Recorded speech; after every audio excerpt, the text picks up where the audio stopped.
What are we discussing today? Why don't we talk about how folks raise kids? Sure, but why? I just think the way we raise and treat our kids is very different from when we grew up as kids. But you are rarely home to take care of them anyways.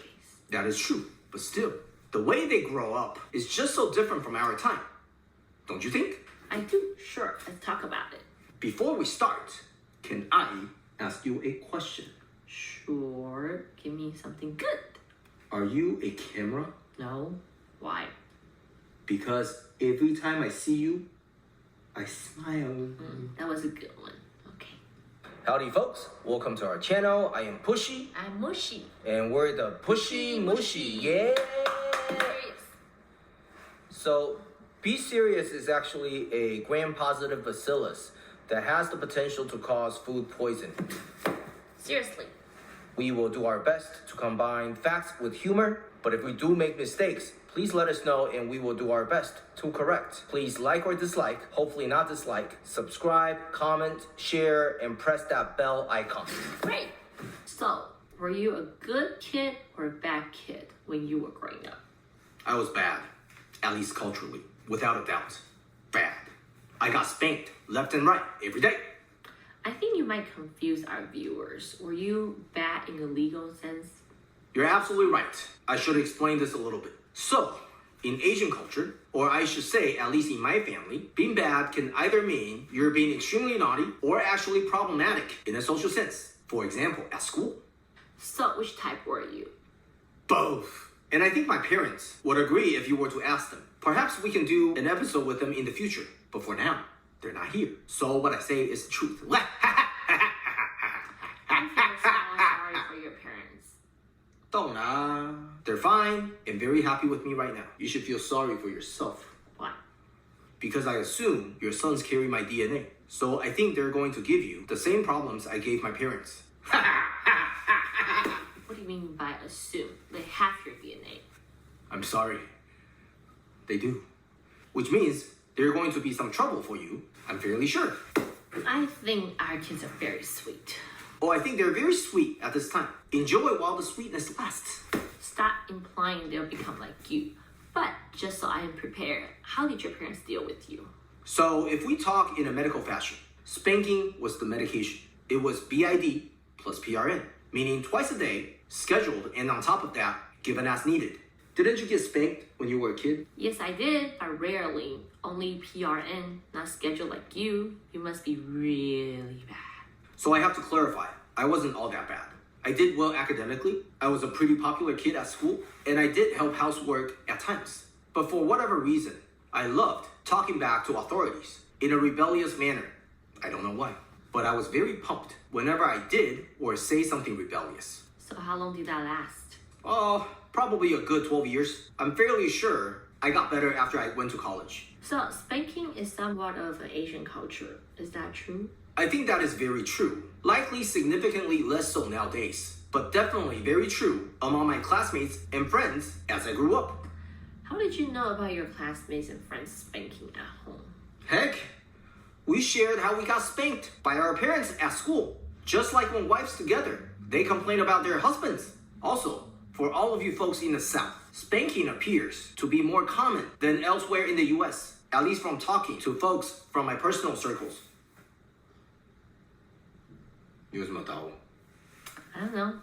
Just feel like you. How is our childhood different from this generation's? Before we talk about how we raise our kids at this time, let's visit a few cultural shocks. What are they? So I was trained in pediatrics, along with other subspecialty or specialty. Let me tell you.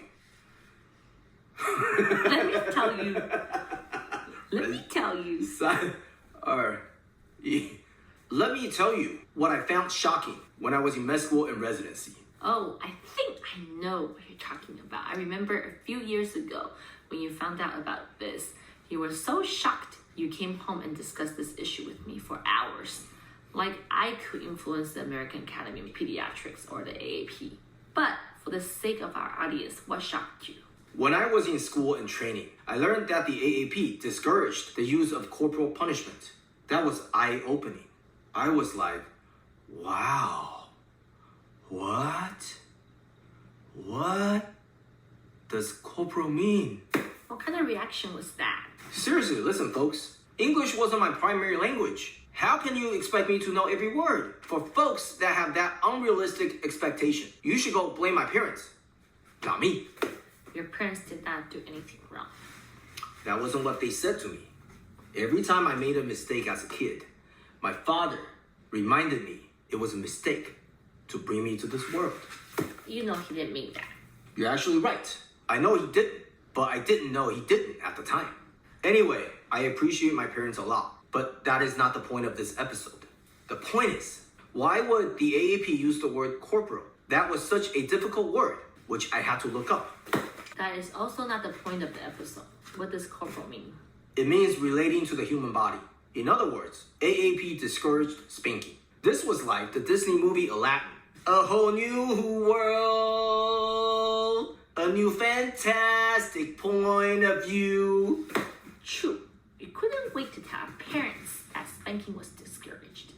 And then, in 2018, the AAP updated their policy and opposed corporal punishment. That was like the female version of the same song. A whole new world, a dazzling place I never knew. I don't know why I am noodling Pushy, but we immediately informed our parents about that update. And all 4 of our parents did not seem to care about this policy in terms of our childhood, but they definitely advocated this policy for their grandkids. Sometimes I don't understand. This double standard thing doesn't just exist in American politics, but also within Asian families. Stop creating drama and trouble. Sorry. Now, there was another thing I learned from the AAP that was eye-opening. What is it? Positive reinforcement, which is basically rewarding a positive behavior in order to promote such behavior. This was somewhat a foreign concept to me. When I grew up, my parents usually, not always, but they usually would downplay my achievements and freaking make a huge deal about my mistakes. So, when I found out about this concept of positive reinforcement, it was like the same Disney movie, the female version. A whole new world, 100,000 things to see. And then the male version, a whole new world with new horizons to pursue. Too much singing. Sorry, got excited. Anyway, there is a lot of recommendations and guidelines from the AAP that folks can check out on evidence-based ways to raise kids. But I will say this, how parents raise their kids nowadays is certainly different from in the past. Not just for Asian American families, but for America as a whole. We think it is a good thing to be aware of the various evidence-based ways to raise kids, even they are completely different from our upbringing. No parent is perfect, and we are all learning as we journey on. As long as we stay open-minded and continue to focus on our kids' best interest, I think most of our kids will turn out fine. We believe our next generation will face their own challenges in the future, no matter what we do. But we definitely think a good upbringing will help them to deal with a lot of tests and difficulties in the future, at least to a certain degree. We also have our worries. For example, I am happy to see that my kids currently have a better life in terms of financial support than Mushy and I when we were kids. But I'm also concerned that sometimes they don't really appreciate what is being provided to them. It is a hard balance, and like Pushy said earlier, no parent is perfect. Similarly, we don't think there's a perfect system for raising all kids. All we can do is to keep doing our best and seek out for advice when problems occurs. We encourage all parents to talk to their kids' pediatricians when they encounter a problem that they do not think they can effectively handle. Let the professionals work on things in an objective and evidence-based way so timely help can be provided in a meaningful fashion. We're just like all parents out there, learning new things and adapting every day. And concerned or worried at times. But these are all normal and expected. We're the Pushy Mushy. Thanks for watching.